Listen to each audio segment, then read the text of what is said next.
Assalamualaikum warahmatullahi wabarakatuh dan salam sejahtera. Saya Muhammad Ismail Nisban Samsudin daripada Ahli Kumpulan 2. Pada hari ini, saya dan rakan-rakan saya akan membentangkan tentang tajuk projek geoteknik yang telah diberikan oleh pensyarah kami. Pada hari ini, saya dan ahli kumpulan saya akan membentangkan tentang tajuk Soil Exploration at Contaminated Site.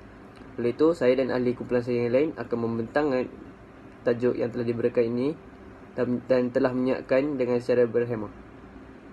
Soil contaminant atau dalam bahasa Melayunya ialah pencemaran tanah.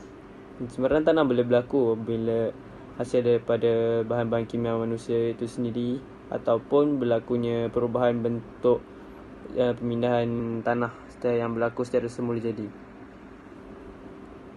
Selalunya pencemaran tanah ini berlaku hasil daripada kegiatan industri ataupun pencemaran daripada sisa pertanian dan pembuangan sisa perjalanan tidak terurus dengan baik. Pencemaran tanah berlaku bila terdapat bahan tanah yang bukan semula jadi untuk sifatnya telah bercampur dalam tanah.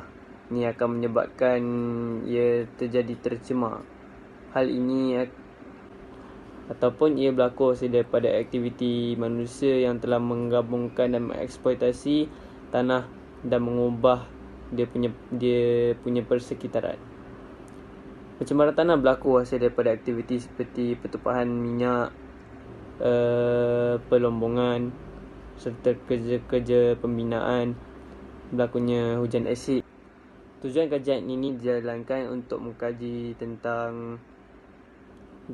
lebih mendalam tentang pencemaran tanah serta menerangkan tentang asesmen berkaitan geoteknikal dan geoenvironmental serta untuk mengkelaskan jenis-jenis pencemaran tanah. Bismillahirrahmanirrahim. Saya akan menerangkan literacy review. Ada 4 aspek yang saya keterangkan dalam literacy review ni. Okey, yang pertama saya akan menerangkan perbezaan antara geotechnical dengan geoenvironmental. Geotechnical ni lebih fokus kepada kerja tanah untuk mengetahui kekuatan tanah. Contohnya, membuat uji kaji tentang size partikel, density partikel dengan water absorption. Manakala untuk geoenvironmental pula, datanya lebih sistematik sebab kerana dia bukan saja membuat sampling and testing, dia juga membuat document research, interview dengan technical visit. Tujuannya adalah untuk mengetahui sejarah kegunaan tanah sebelum ini.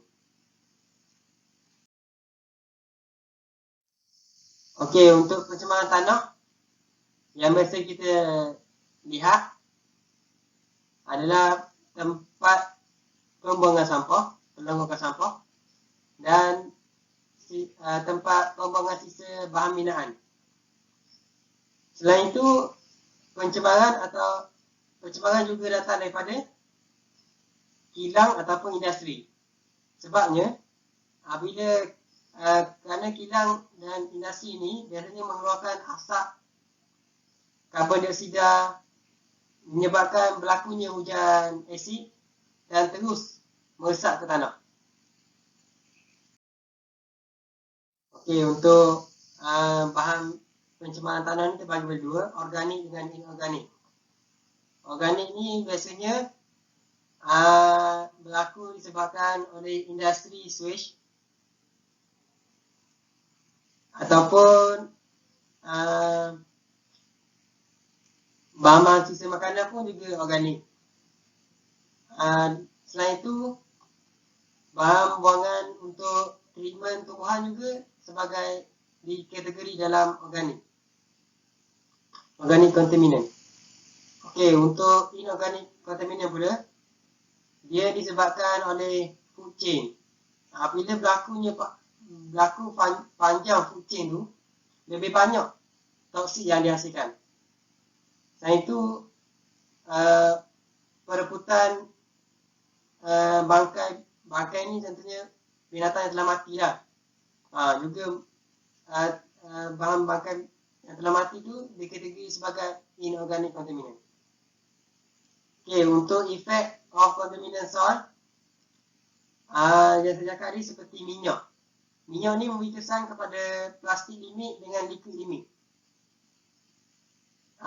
Dia memberi kesan mengurangkan sebanyak 19 hingga 39%. Okey, itu saja. Sekian, terima kasih. Assalamualaikum warahmatullahi wabarakatuh.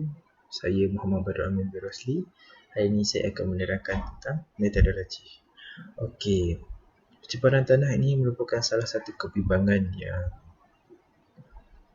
besar bagi negara Malaysia kerana daripada tanah ini kita dapat melakukan pelbagai aktiviti yang boleh menyumbang kepada diri kita, negara, seperti contoh pertanian dan terutama sekali pada pembangunan iaitu pembinaan.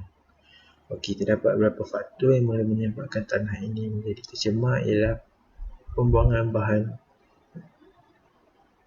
sisa yang tidak terkawal. Okey, terdapat beberapa kaedah yang menyebabkan tanah ini tercemar, antaranya ialah rembesan daripada tapak pupusan, pembuangan sisa industri ke dalam tanah, penyebaran air yang tercemar ke dalam tanah, pecahan tangki simpanan dalam tanah, penggunaan raca perosak, raca rumpai ataupun baja yang berlebihan dan rembesan sisa pecahan. Okey, bahan cemar organik yang paling utama ialah fenol dan arang batu. Okey, seterusnya adalah penggunaan racun perosak.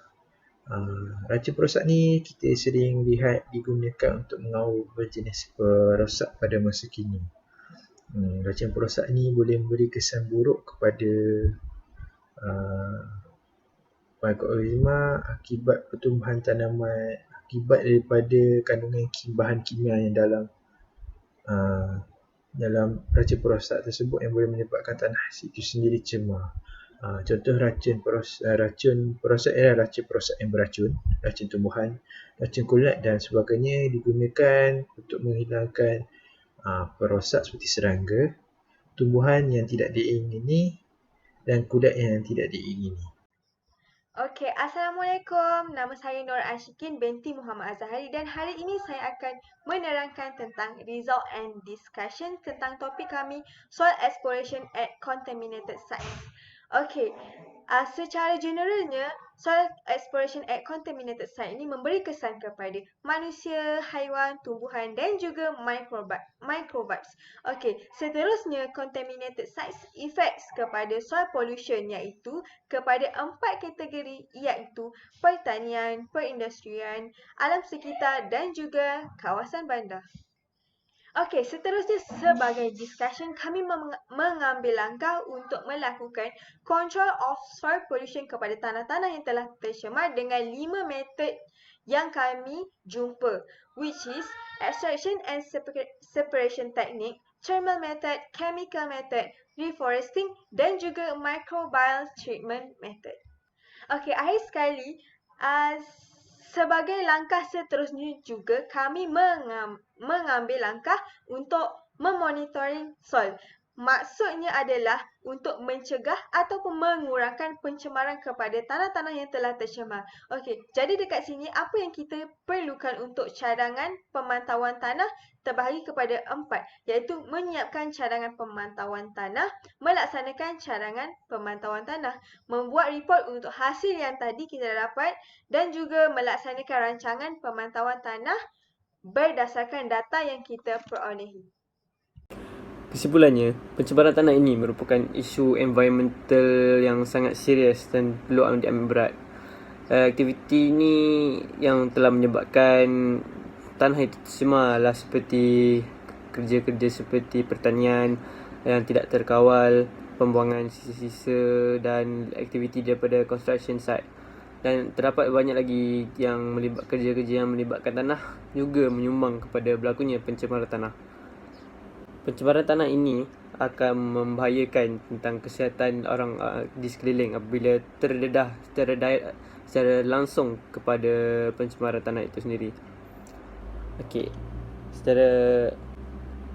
cara untuk mengatasi berlakunya pencemaran tanah di tempat pembinaan, construction site adalah dengan cara developer mencari surveyor yang berkualiti yang dalam menjalankan assessment fasa 1 dan 2 sebelum bermulanya kerja pembinaan bermula. Hal ini apabila menggunakan surveyor yang berkualiti, mereka dapat mengkaji tentang tanah-tanah dengan baik dan agar dapat mengelakkan berlakunya pencemaran tanah di kawasan tersebut. Sekian, terima kasih.